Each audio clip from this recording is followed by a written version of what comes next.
ये संकेत माता लक्ष्मी के आने के तो नहीं हो सकते प्रभु। तो फिर ये कौन आ रहा है प्रभु?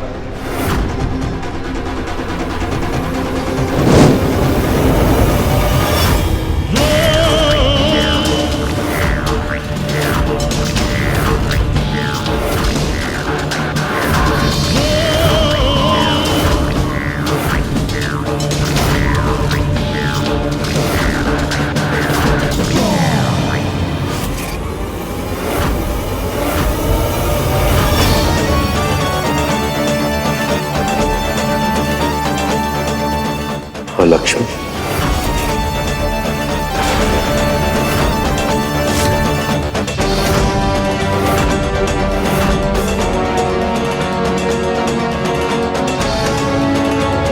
अलक्ष्मी? अलक्ष्मी माँ लक्ष्मी की बड़ी बहन है, किंतु गुण और स्वभाव से दोनों ही बिल्कुल विपरीत हैं। यदि माँ लक्ष्मी सुख और समृद्धि की जननी है, तो मां लक्ष्मी दुख और दरिद्रता का प्रतीक है।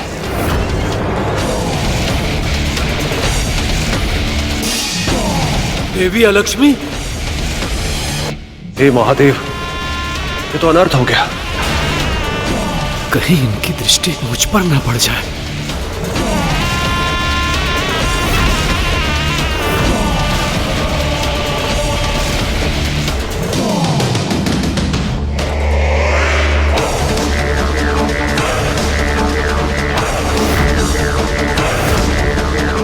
प्रभु, ये सभी अलक्ष्मी माँ से इतना भयभीत क्यों हो रहे हैं?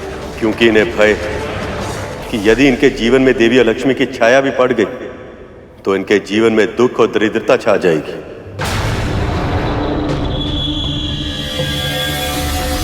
परंतु प्रभु, आपने अभी अभी समझाया कि सुख और दुख तो जीवन के भाग है। जब हम भगवान के दिए सुख को अपनाते हैं तो उनके दिए दुख को क्यों नहीं? माता अलक्ष्मी जैसी भी है, परंतु है तो मां स्वरूप ही। यदि अलक्ष्मी की दृष्टि हम पर पड़ी तो हम पर विघ्न पहाड़ टूट पड़ेंगे।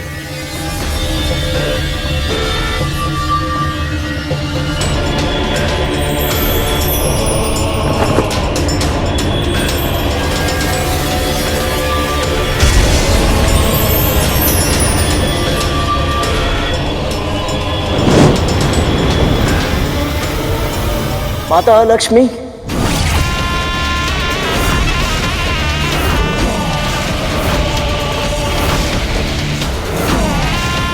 मेरा प्रणाम स्वीकार करें।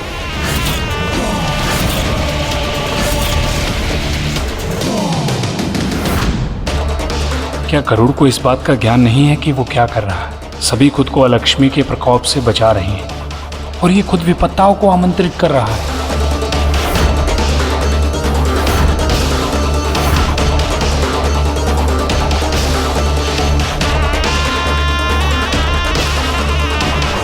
मूर्ख, बुद्धू, तुमने अपने पुत्र को केवल संस्कार दिए, बुद्धि नहीं दी है। पर हुआ क्या है बाबा? आप ऐसा क्यों कह रहे हैं? अभी अभी वो कौवा बता के गया कि समंदर मंथन से अलक्ष्मी प्रकट हुई है और तेरे पुत्र ने उनको प्रणाम कर दिया। यदि उसके प्रणाम से वो प्रसन्न हो गई तो तेरे घर में आके निवास करेगी। तू और तेरा परिवार तो कष्टाएगा ही, साथ में मुझे भी न जाने संसार के कितने कष्ट सहने पड़ेंगे। इससे अच्छा तो मैं वन में सुखी था।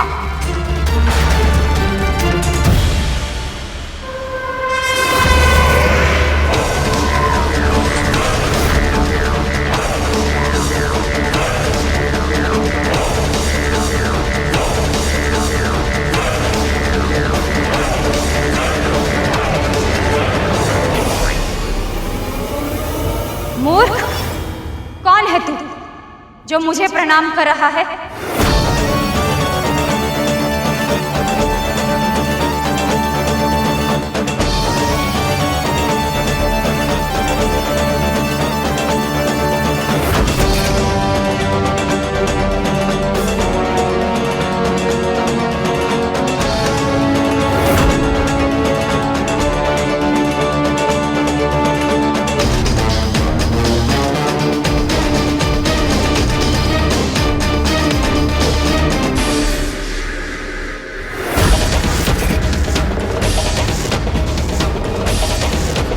महर्षि कश्यप और मां विंता का छोटा पुत्र गरुड़ हूं मैं मां।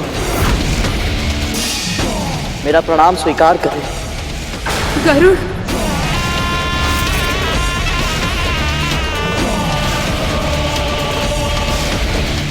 मूर्ख है ये गरुड़, तुझे ज्ञात ही नहीं अभी तूने किस आपदा को निमंत्रण दिया है। केवल ज्ञान होना पर्याप्त नहीं होता, विवेक भी होना चाहिए। किंतु तेरा पुत्र जब तक किसी संकट में न फंसे उसे शांति नहीं मिलती। व्यर्थी अलक्ष्मी को आमंत्रित कर दिया। तुझे भय नहीं लगता? यदि मैंने तेरा प्रणाम स्वीकार कर लिया तो तेरे जीवन में दुख और दरिद्रता छा जाएगी।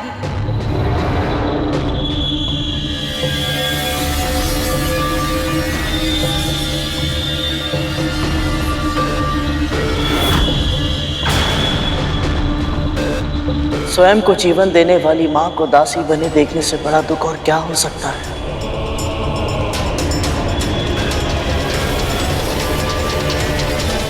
सब कुछ जानते हुए भी उन्हें मुक्त ना कराने से बड़ी दरिद्रता क्या कुछ और हो सकती है? बाबा, उसके मन में कोई कालिमा नहीं है। अपने पराये का भेद तो उसने सीखा ही नहीं है, इसलिए तो वो माओ के बीच में अंतर नहीं कर पाता। लेकिन तुझे तो अंतर करना पड़ेगा ना। अब यदि उसके कारण आलक्ष्मी तेरे यहाँ निवास करने आ गई तो वो महल देख रही है ना। उस महल की दुर्दशा तेरी इस कुटिया से भी अधिक हो जाएगी। जितने दुख तू अभी भुगत रही है ना, उससे कहीं अधिक दुख तेरी बहन और उसके पुत्रों को भोगना पड़ेगा। और ये दुख वहीं नहीं रुकेगा, तेरा पता पूछते हुए यहां तक आ जाएगा। तुम सब तो कष्ट भोगोगे ही। तुम सबके साथ आज में खून की तरफ मैं भी जाऊंगा।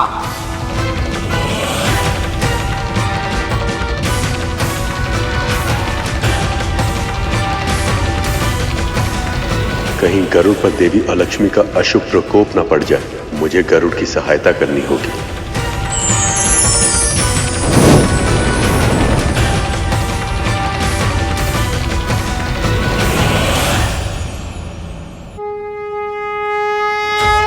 अलक्ष्मी का प्रणाम स्वीकार हो नारायण। आपके मंथन के कारण मैं समुद्र से बाहर तो आ गई, पर देवों और दानवों में से कोई भी मेरे निकट तक नहीं आना चाहता। मैं कहाँ जाऊं नारायण?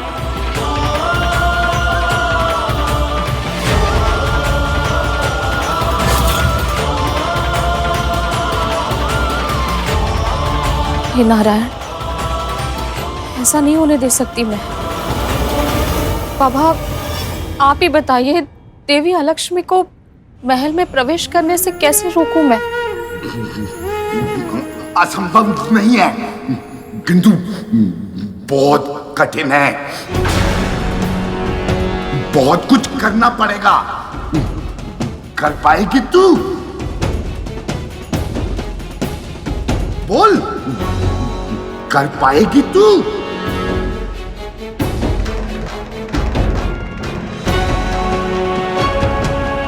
जहां जहां देवी लक्ष्मी का जाना असंभव हो, वो सभी स्थान आपके लिए ही हैं। जहां अशुद्धता हो, अशोच हो, अन्न का अनादर हो, जूठन हो, वहां आप सहर्ष निवास कर सकती हैं।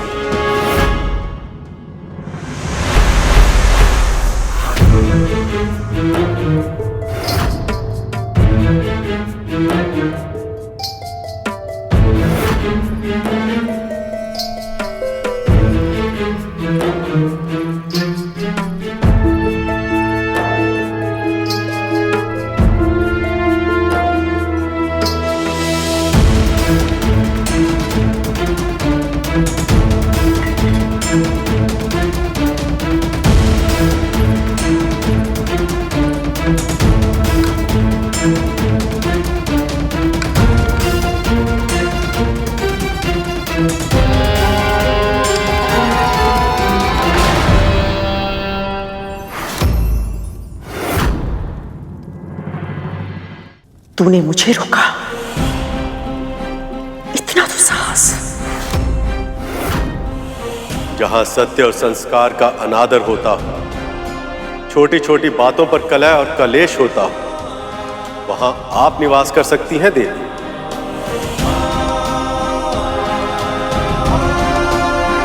इसे झूठा मत कीजिए महारानी, इससे घर में अलक्ष्मी आ जाएंगी। बुद्धि भ्रष्ट हो गई तेरी, क्या बोले जा रही है? समुद्र मंथन से देवी अलक्ष्मी प्रकट हुई है और अब वो अपने रहने के लिए स्थान खोज रही हैं।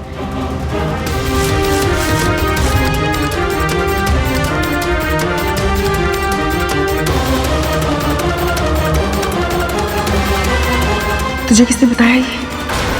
वो बाबा है ना, उन्हें कौवे ने बताया। क्या कह रही है तू? कौन सा कौवा और क्या बताया उसने? वो सब अभी समझाने का समय नहीं है महारानी। सबसे पहले हमें इस पूरे महल को ठीक से स्वच्छ करना होगा। कहीं भी कोई भी ऐसी वस्तु नहीं होनी चाहिए जो दरिद्रता को आकर्षित करे।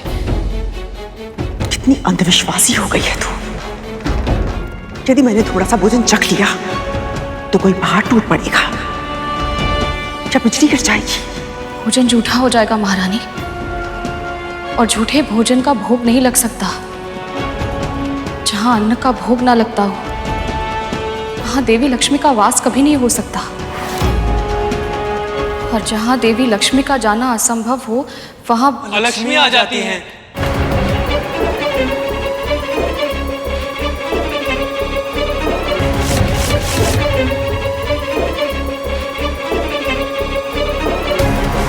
जहां अस्वच्छता इतनी हो कि घर में मकड़ी के जाले लग गए, जहां धूल होती हो, वहां आप निवास कर सकती हैं देवी।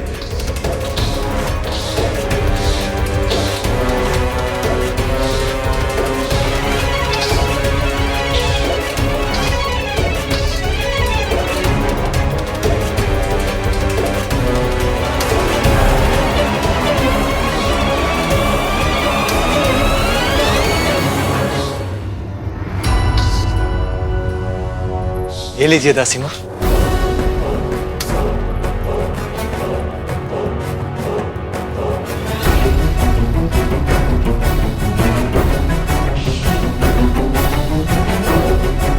तुम दोनों इसकी सहायता क्यों कर रहे हो?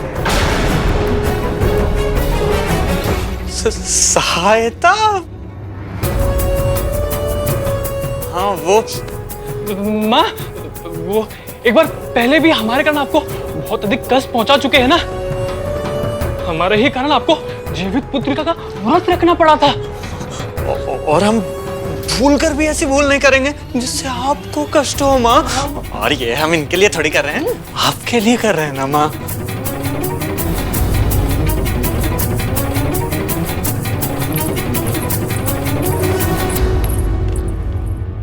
जहां के निवासी पांव धोए बिना आसन पर चढ़ जाते हैं और सदैव अपने पांव हिलाते रहते हैं, वहां भी दरिद्रता आती है। वहां आप निवास कर सकती हैं देवी। मेरे विष का उस बुढ़े पर कोई प्रभाव क्यों नहीं पड़ा?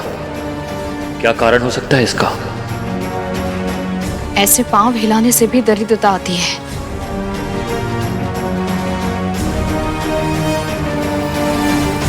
वो कैसे वे माता? पांव हमारी स्थिरता के प्रतीक होते हैं। यदि हम ऐसे लेटकर पांव हिलाते हैं तो इससे हमारी स्थिरता समाप्त होती है और हम अस्थिर होते जाते हैं, और ये हमारे अस्तित्व के लिए संकट बन जाता है। इसी तरह यदि गंदे पांवों के साथ विश्राम किया जाए तो बुरे स्वप्न आते हैं। तब तो कालिया भैया को भी तो कल से बुरे स्वप्न आ रहे हैं। वो इस बात से चिंतित है कि कहीं उनके विष का प्रभाव समाप्त तो नहीं हो गया। तब तो फिर हमें शीघ्र ही उन्हें रोकना चाहिए। हाँ, चलो। पर कैसे?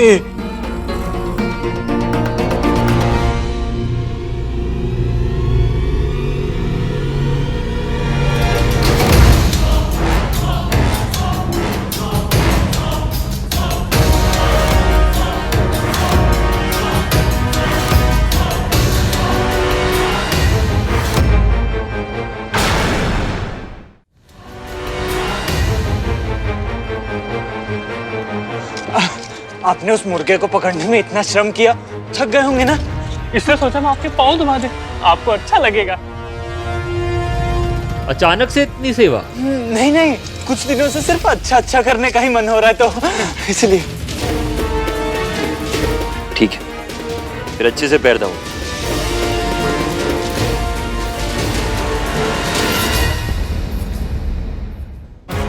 सभी अपने घर को तो स्वच्छ रखते हैं, पर अपनी गंदगी, अपने कूड़े को निकालकर बाहर रख देते हैं।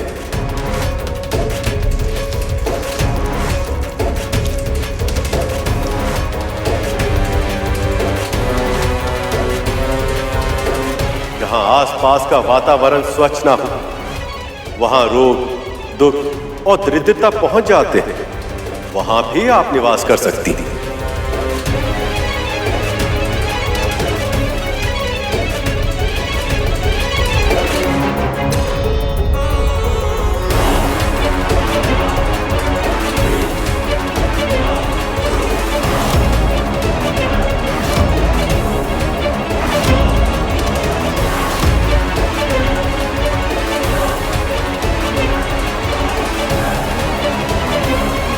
ये महल तो स्वच्छ है, यहाँ सुंदर रंगोली भी बन रही है,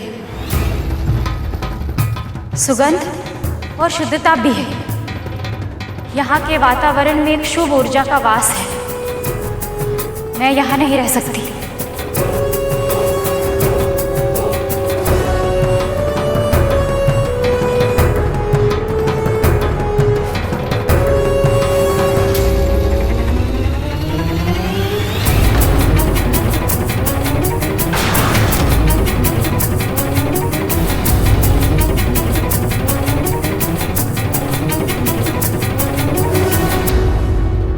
प्रभु, आपका कोटि कोटि धन्यवाद माता अलक्ष्मी की छाया इस घर पर ना पड़ने देने के लिए। पुत्री, आज तुमने देवी आलक्ष्मी के प्रकोप से अपने आप और अपने परिवार को बचा लिया।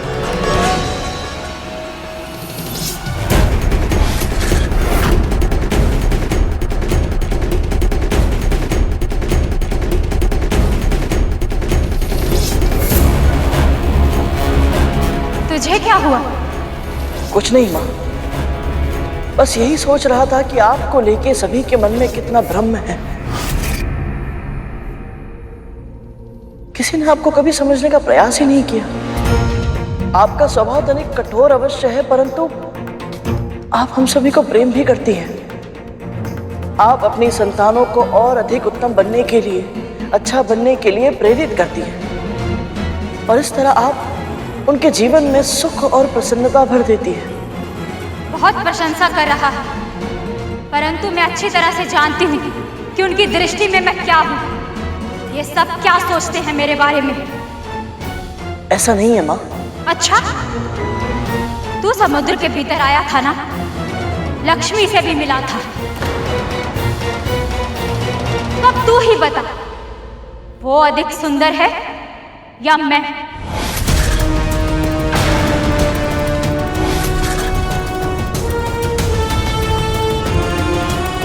ये किस प्रश्न में फंसा दिया माँ ने?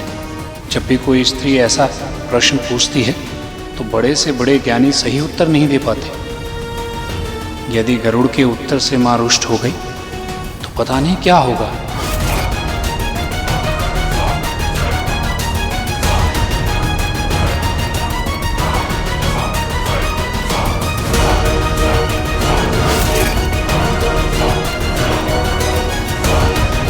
माँ, माता लक्ष्मी आते हुए अच्छी लगती है और आप जाते हुए।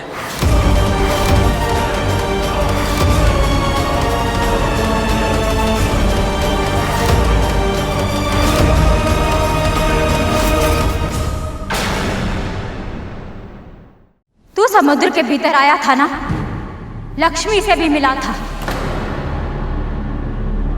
तब तू ही बता, वो अधिक सुंदर है या मैं?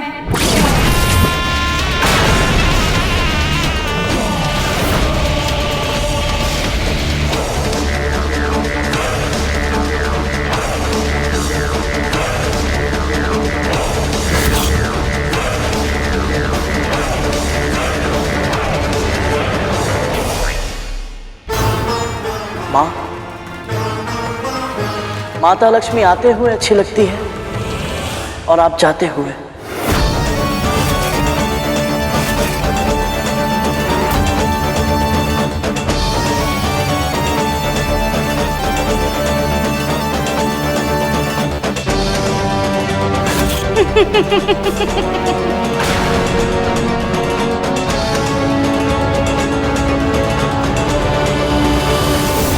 मुझे तेरा उत्तर अच्छा लगा।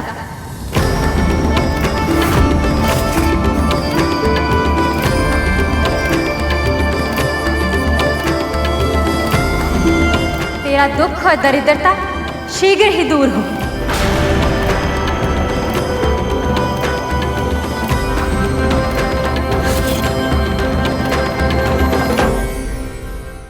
परिस्थितियां कितनी भी कठिन क्यों ना हो, ये इतनी आसानी से बच कैसे जाता है।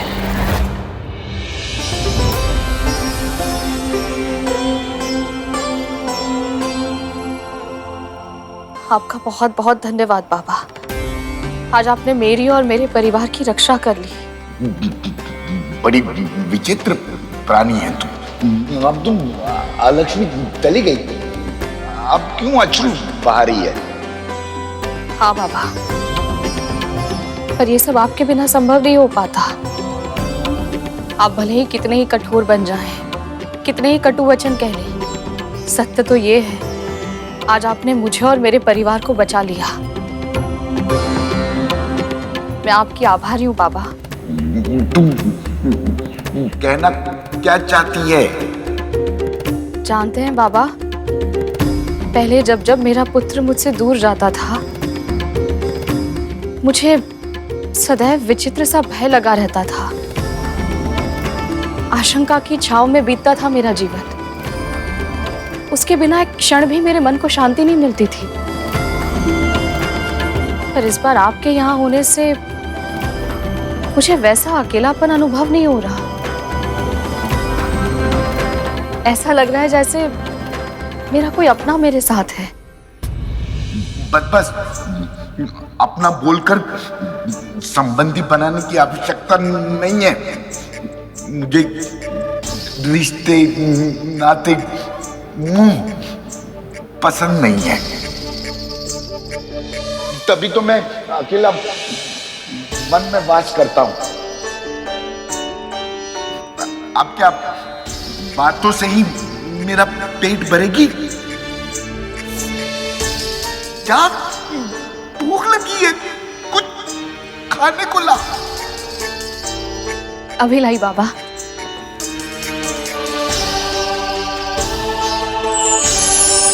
यदि तू इस परीक्षा को परिपूर्ण कर ली तो तुझे ऐसा आशीर्वाद दूंगा कि तेरे सारे कष्ट दूर हो जाएंगे। प्रभु, निवास के लिए स्थान मुझे कहीं ना कहीं मिल ही जाएगा, पर हर स्त्री की तरह मेरा भी एक स्वप्न है कि मुझे भी कोई जीवन साथी मिले, कोई हो जिसे मैं अपना सकूं और जो मुझे अपना ले पूरे मन के साथ।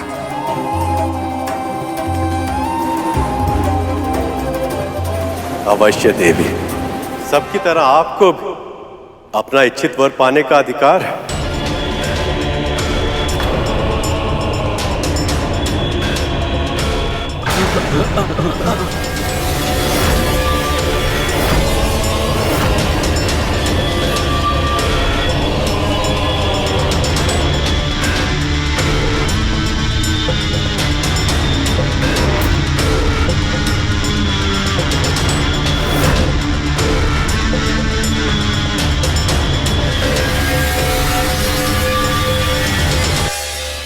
कोई भी मेरे गुण दोषों के साथ मुझे स्वीकार करने के लिए तैयार नहीं है नारायण,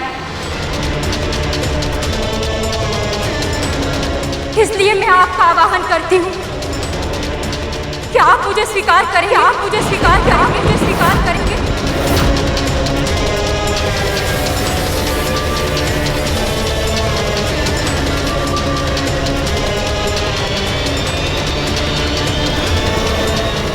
आप भी सबकी तरह मुझे। मेरे कथन को अन्यथा मत लीजिएगा देवी, पर विवाह तभी करना चाहिए जब वर और वधू तन, मन और आत्मा से एक हो।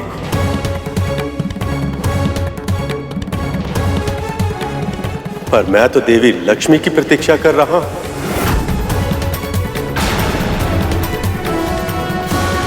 छोटी बहन का सौभाग्य बड़ी बहन का दुर्भाग्य नहीं बन सकता नारायण। मुझे भी ऐसा ही वर चाहिए जिसमें आपका अंश हो। मैं आपकी ये इच्छा पूर्ण करने में असमर्थ हूं देवी, पर मैं आपको दिव्य दृष्टि का वरदान अवश्य दूंगा, जिसकी सहायता से आप अपने लिए योग्य और उपयुक्त वर ढूंढ पाएं।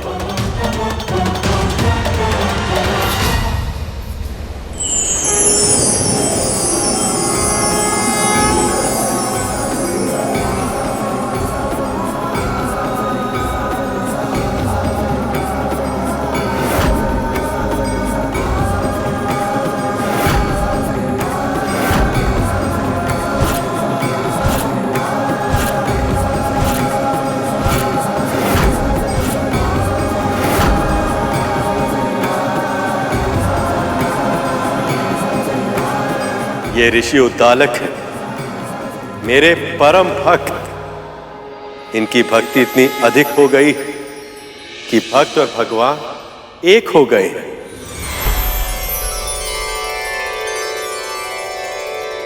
ये मुझे स्वीकार है नारायण।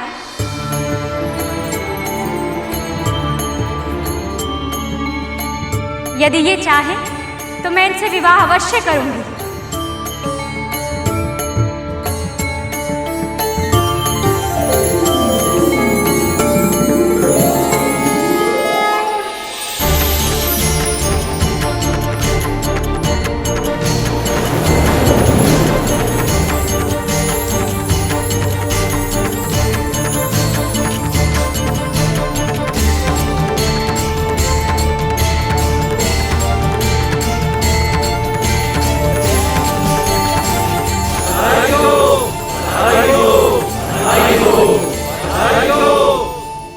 आपका जीवन शुभमय हो लक्ष्मी।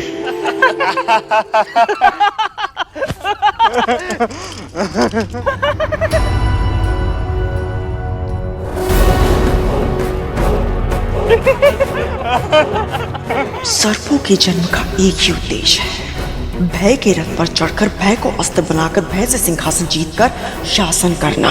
पर यहाँ तो उल्टी गंगा बह रही है। विष धारण करने वाले यदि कोमल स्वभाव अपना लेंगे, ऐसे हास परिहास में समय व्यर्थ करेंगे तो युद्ध कैसे कर पाएंगे? कैसे जीतेंगे अपने शत्रु से? कुछ अधिक ही बदलाव आ रहा है मेरे महल में। विंता मेरा हाथ रोकने का साहस जुटा रही है और मेरे पुत्र अपने विष की कड़वाहट खोकर खिलखिला रहे हैं। बहुत हो गया, अब इस बदलाव को बदलना होगा मुझे। फिर से मुझे मेरी व्यवस्था स्थापित करनी होगी।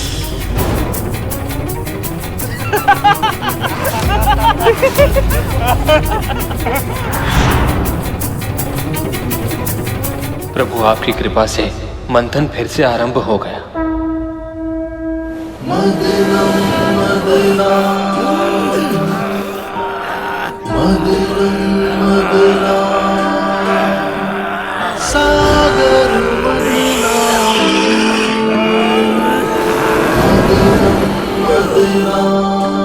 कितना श्रम करना पड़ रहा है मेरे पुत्र को। वासुकी का भयानक विष तक सहन करना पड़ रहा है। पर यदि इस मंथन से उन्हें कोई लाभ नहीं हुआ तो?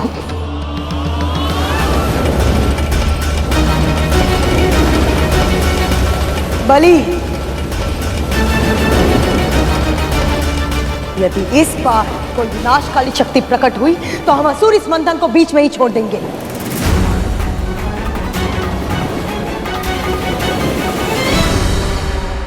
हलाहल और लक्ष्मी से तो बच गए, लेकिन इसका अर्थ ये नहीं कि मैं और मेरे पुत्र अपने प्राण बार बार संकट में डालें।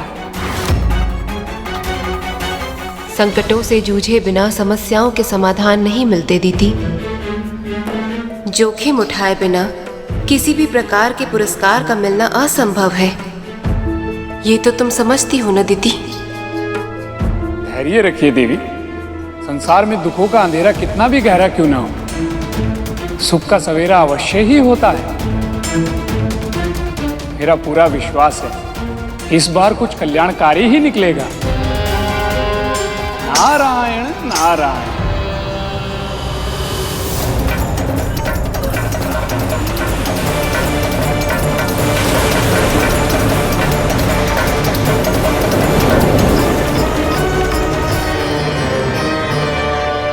प्रभु,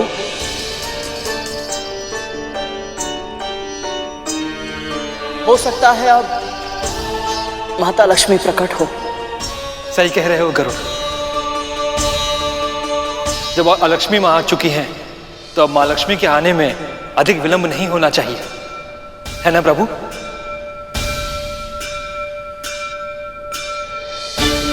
आपकी आंखें आपके मन का दर्पण है प्रभु।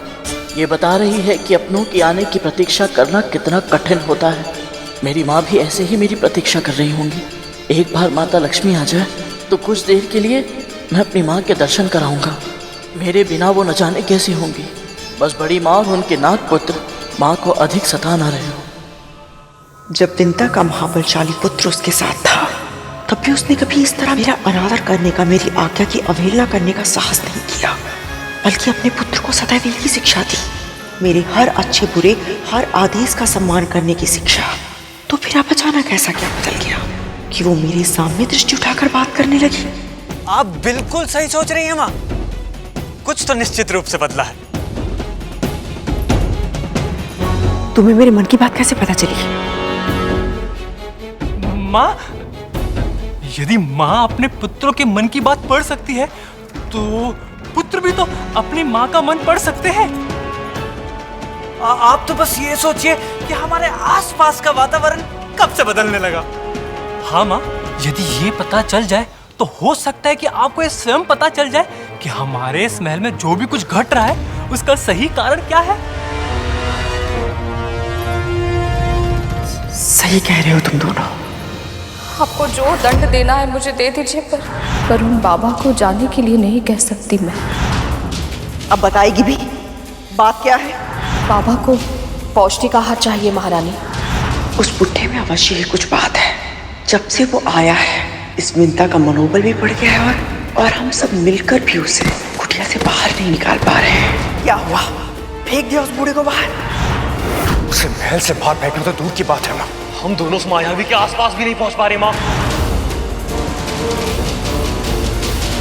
जब से उस बुढ़े ने इस महल में प्रवेश किया है, तब से ही सारी गड़बड़ चल रही है। कुछ दिन पहले मुझे भी एक तीव्र झटका लगा था। अवश्य वो बुढ़ा सारी समस्या की जड़ है। समस्या की जड़? नहीं नहीं माँ, वो तो समाधान। माँ, इसके कहने का अर्थ है समस्या की जड़ तो आपने ढूंढ ही ली है, अब समाधान भी मिल ही जाएगा। इस महल में जो भी कुछ घट रहा है उसका कोई ना कोई संबंध उन बाबा के इस महल में आने से ही है।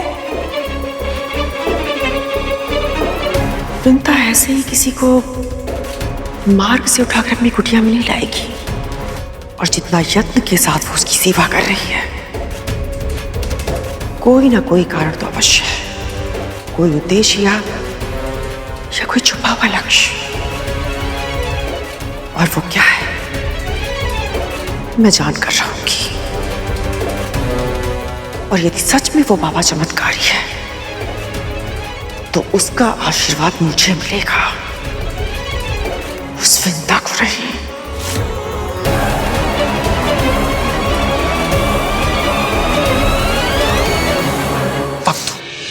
माँ कब बदलेंगी?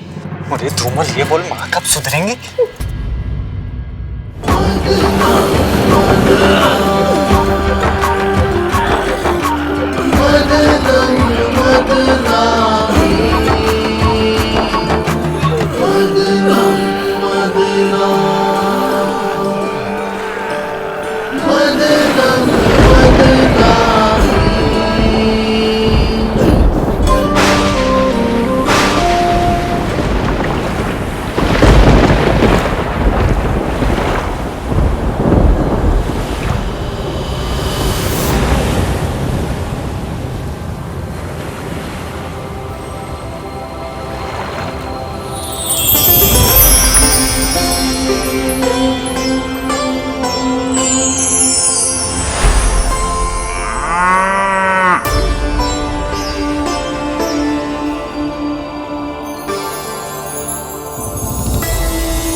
प्रणाम स्वीकार करें माँ। प्रभु, ये गौ माता कौन है और इनमें इतना विशेष क्या है कि इनके प्रकट होते ही वातावरण में अभूतपूर्व शुद्धता और शांति व्याप्त हो गई। ये कामधेनु है, गायों में सर्वश्रेष्ठ, पराशक्ति, आदि शक्ति, परम चेतना। ये चिरायु है और जन्मी और सबसे महान है। उन मां ललिता ने संसार के कल्याण के लिए इस दिव्य कामधेनु गाय के रूप में अपना सर्वसुलभ चैतन्य रूप प्रकट किया है।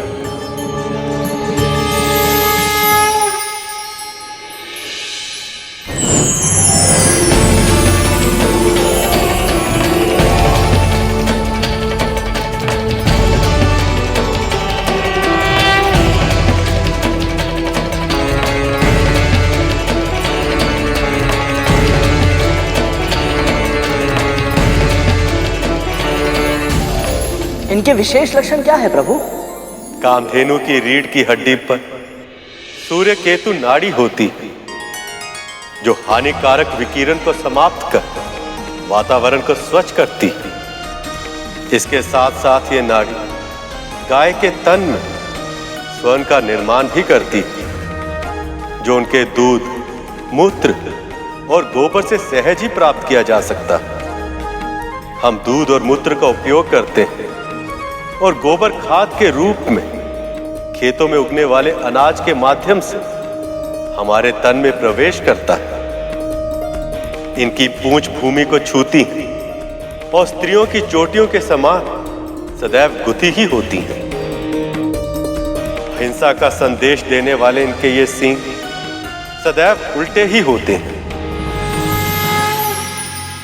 और इनकी आंखों से प्रतिपल प्रतिक्षण आंसू बहते ही रहते हैं, जो करुणा का प्रतीक होते हैं। कामधेनु की अस्थियों में पर्वत और मज्जा में यज्ञ स्थित होते हैं और इनके चारों थनों में 4 महासमुद्र होते हैं।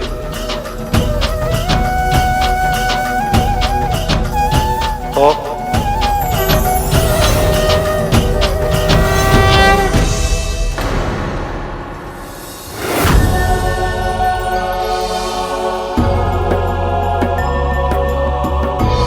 प्रभु, प्रभु,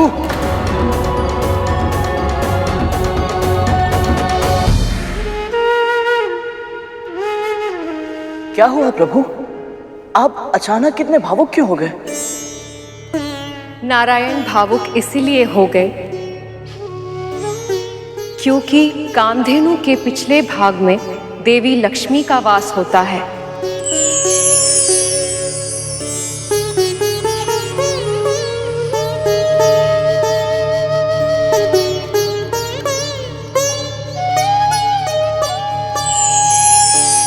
परंतु माता लक्ष्मी का वास मां कामधेनु के पिछले भाग में ही क्यों? मैं बताती हूँ। जब मैं साकार रूप में कामधेनु बनकर अवतरित हुई,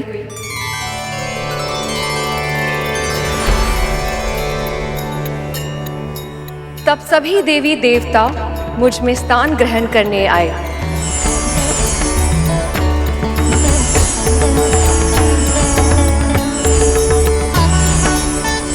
जो सबसे पहले आया उसे अपनी इच्छा अनुसार स्थान मिल गया। मेरे इस कामधेनु अवतार के सींगों के जड़ों में सदैव प्रजापति ब्रह्मा और महाविष्णु प्रतिष्ठित होते हैं। सींगों के अग्र भाग में सभी चराचर और तीर्थ स्थित हैं। मध्य भाग में स्वयं महादेव, ललाट में गौरी, नासिका में कार्तिकेय, कानों में अश्विनी कुमार और आंखों में सूर्य और चंद्र स्थित है। खुरों में सरस्वती और इसके गंध स्थलों में यम और यक्ष का वास होता है।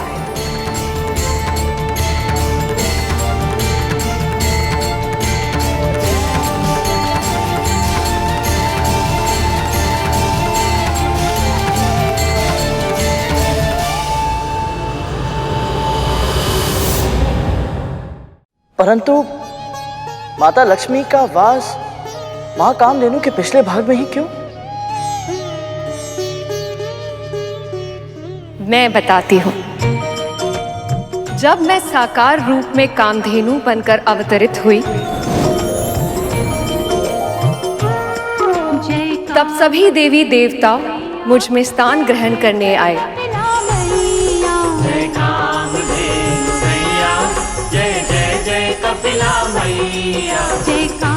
जो सबसे पहले आया उसे अपनी इच्छा अनुसार स्थान मिल गया। मेरे इस कामधेनु अवतार के सींगों के जड़ों में सदैव प्रजापति ब्रह्मा और महाविष्णु प्रतिष्ठित होते हैं। सींगों के अग्र भाग में सभी चराचर और तीर्थ स्थित हैं। मध्य भाग में स्वयं महादेव, ललाट में गौरी, नासिका में कार्तिकेय और आँखों में सूर्य और चंद्र स्थित है। खुरों में सरस्वती और इसके गंध स्थलों में यम और यक्ष का वास होता है।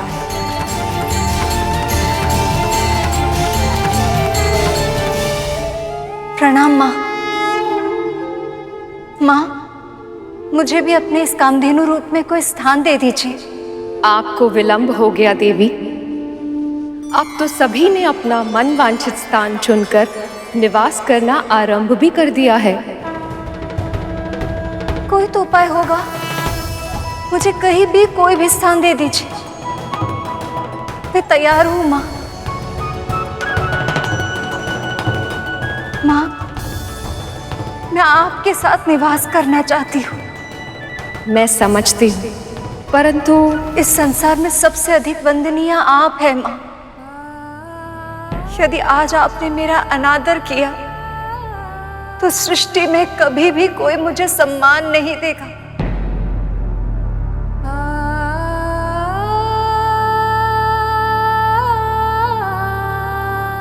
मेरी विनती स्वीकार करें माँ। मुझे स्वीकार है देवी। आज से आप मेरे पृष्ठभाग में निवास करेंगी।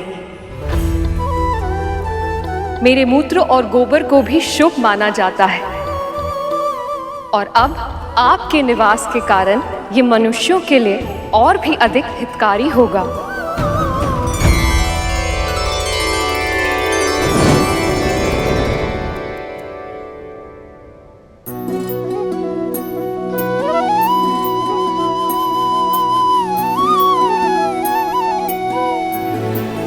गाय के गोबर में लक्ष्मी का वास होता, इसीलिए उसे खेतों में डालकर मिट्टी को उपजाऊ बनाया जाता। घर की दीवारों में उसका लेप लगाकर उन्हें स्वच्छ बनाया जाता है और चौके में चूल्हे में डालकर उसे शुद्ध किया जाता है।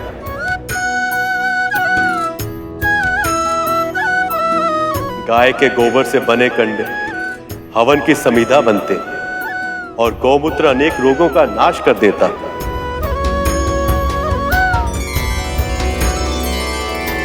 भविष्य में स्वयं मैं भी एक अवतार लूंगा जिसमें ना केवल मुझे गौ सेवा का पुण्य अर्जित होगा, बल्कि मैं माखन चोर भी कहलाऊंगा।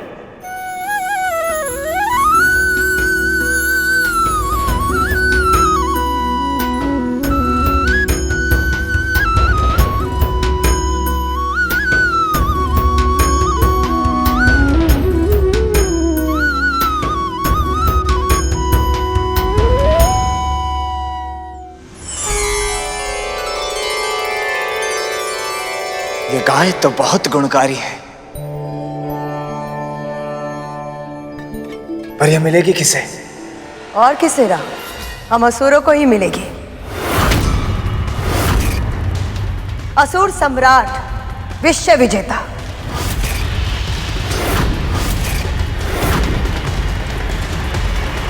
जो स्वर्ग पे राज करता है, ऐसे दिव्य गाय का अधिकार सिर्फ उन्हीं को मिलना चाहिए।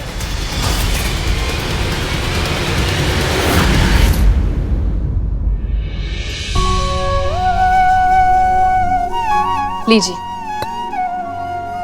तनिक इसमें शहद मिला दे। जी।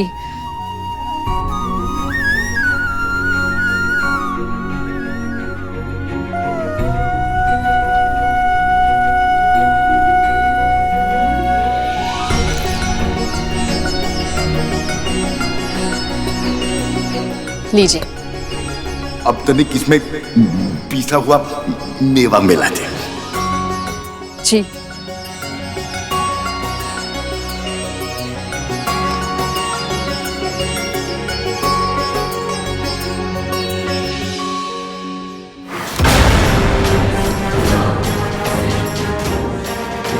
स्वयं तो मेरी दया पर जीवित रहती है, इस बुड्ढे की राजसी इच्छाएं तो ऐसे पूरी कर रही है जैसे दासी नहीं महारानी हो।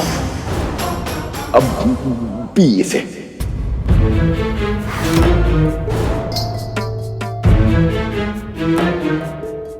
एक बार बोला तो सुनाई नहीं देता क्या?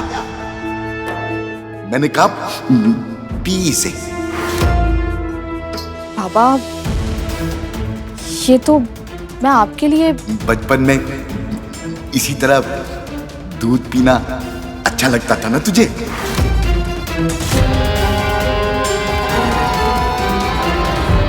ये नहीं कैसे पता? अब मुझे घूर क्या रही है? पी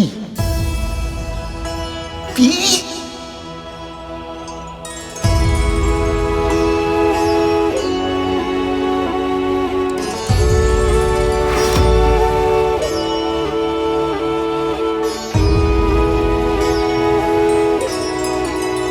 समझना संभव है कौन किसकी सेवा कर रहा है।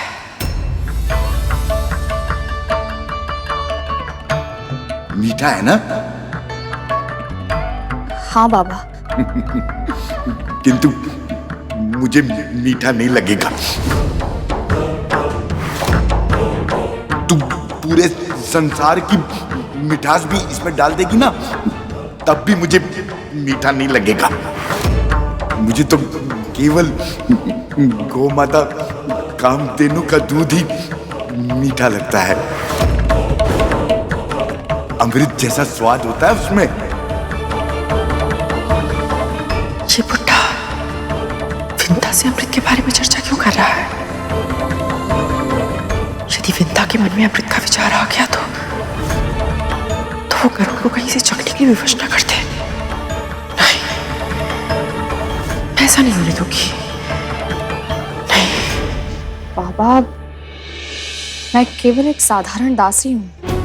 गौ माता कामधेनु जैसी दिव्य गाय का दूध मैं कहाँ से? तू ही कहती है ना कि ढूंढने से तेरे नारायण भी मिल जाते हैं, तो तू गौ माता कामधेनु का दूध नहीं ला सकती? यदि नहीं ला सकती है तो तू और तेरा नारायण दोनों किसी कार्य के नहीं है।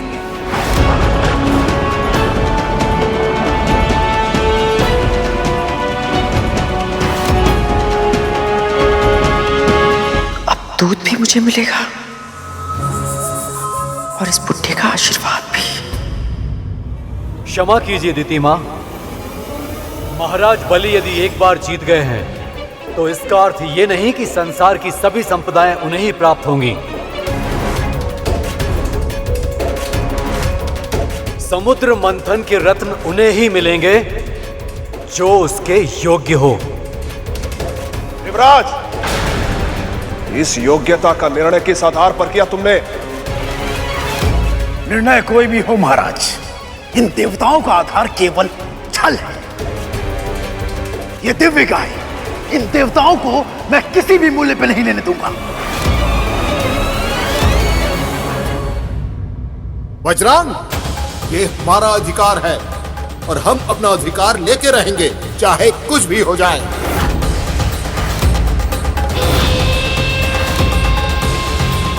अगर कहीं फिर से इस मंथन में कुछ अवरोध आ गया तो?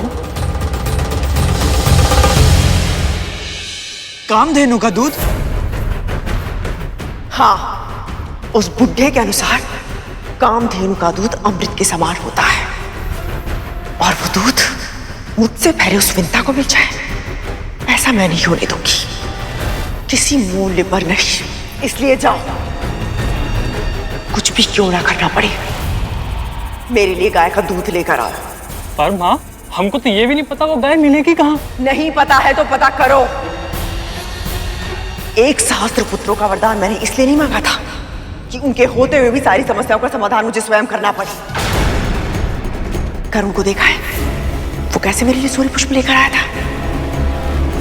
इसलिए तुम लोग जाओ और मेरे लिए गाय का दूध लेकर आओ। जाओ।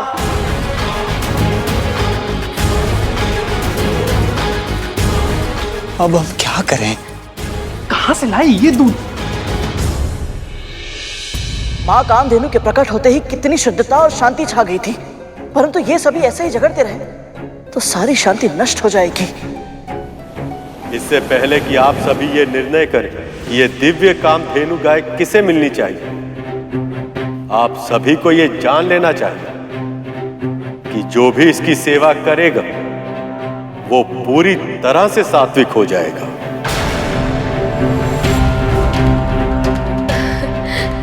ये तो अत्यंत शुभ बात है। नारायण नारायण, यदि असुर भी सात्विक हो गए तो ये संसार तो पूरी तरह बदल जाएगा।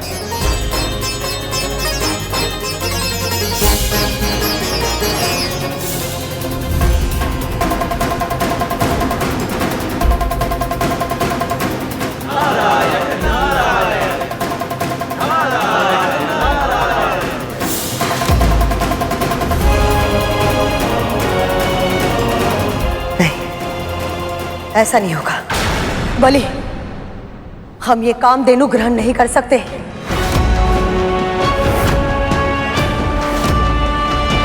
कहीं इसके कारण तुम सात्विक बन गए तो तुम तो स्वर्ग दान में दे दोगे।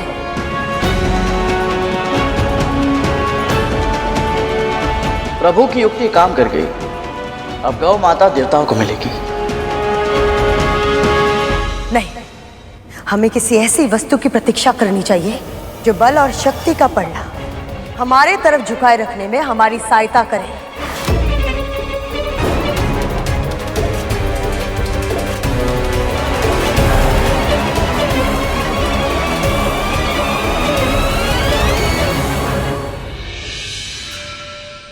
गौ माता की सेवा गौ भक्त करें, इससे उत्तम और क्या हो सकता है।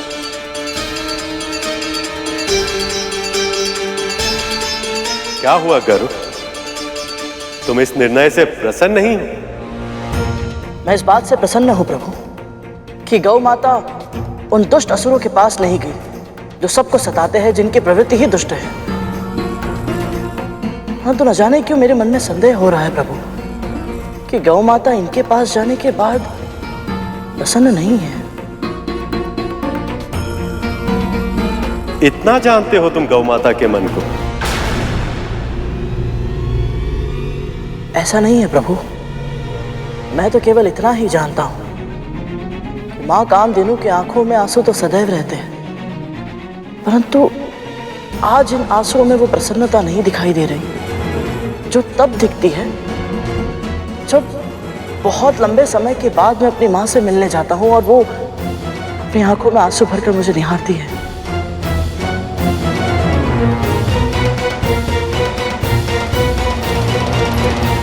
माँ कामधेनु कैसे मिलेंगी मुझे? कहाँ ढूंढूं उन्हें?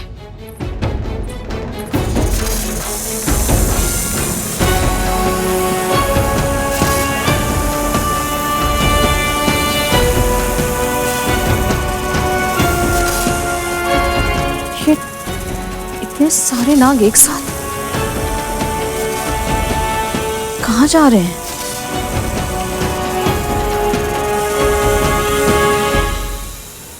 तख्त धूमल, क्या हो रहा है? कहाँ जा रहे हो तुम सब?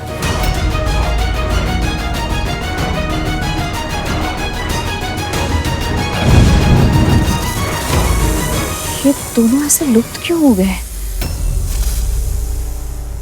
हे नारायण, अब आप ही कोई मार्ग दिखाइए।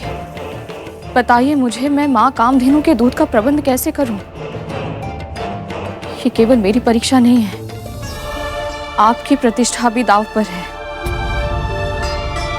और मैं आपका अपमान होते हुए नहीं देख सकती। नारायण, सहायता कीजिए मेरी, सहायता कीजिए।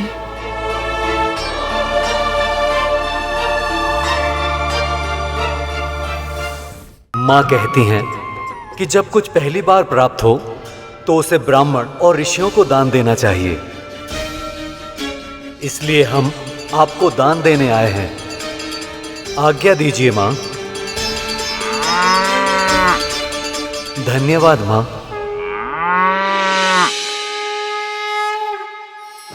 कैसे मूर्ख है ये देवता।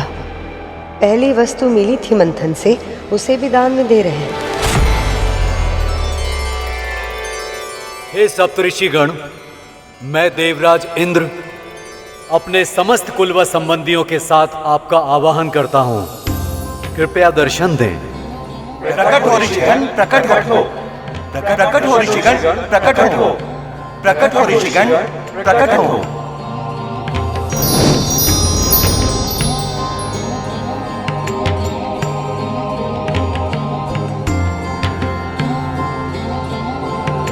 कल्याण।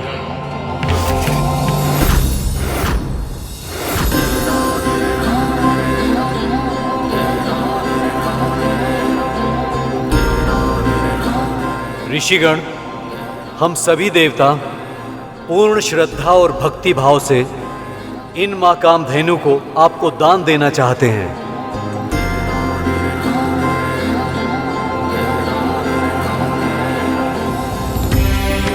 कृपया इन्हें स्वीकार कर हमें कृतार्थ करें।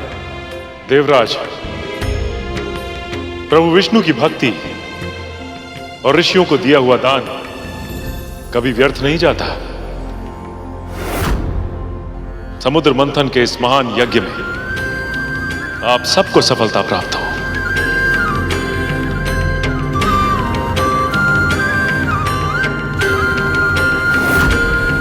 ये इंद्र तो बहुत चालाक निकला। गाय माता को दान देकर अमृत प्राप्त करने का मार्ग सरल कर दिया।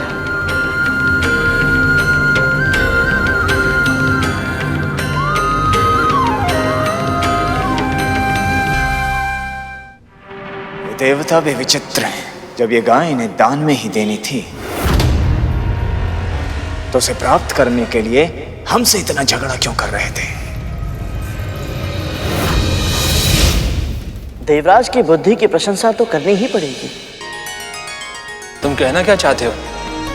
मां कामधेनु को दान में देकर देवराज ने एक तीर से 2 निशाने लगाए हैं भैया।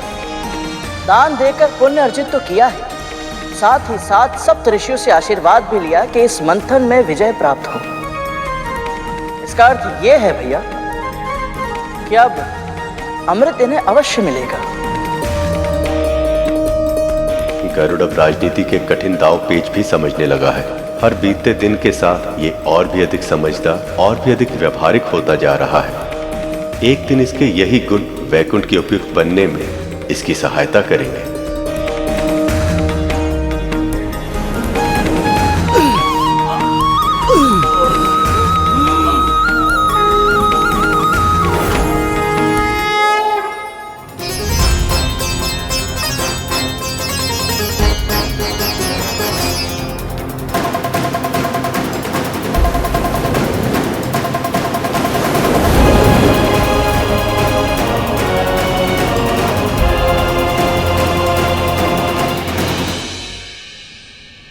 मां कामधेनु के प्रकट होने के बाद से इनका उत्साह बहुत ही अधिक बढ़ गया प्रभु।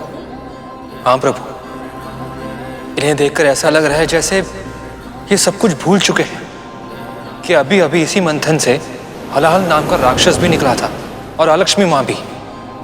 यही तो इस जीवन का आनंद है। सुख आते ही मनुष्य का मन चंचल हो जाता है और फिर वो अपने सभी दुख भूल जाता है। और ये भी कि ये सुख भी उतना क्षणिक है जितना दुख था।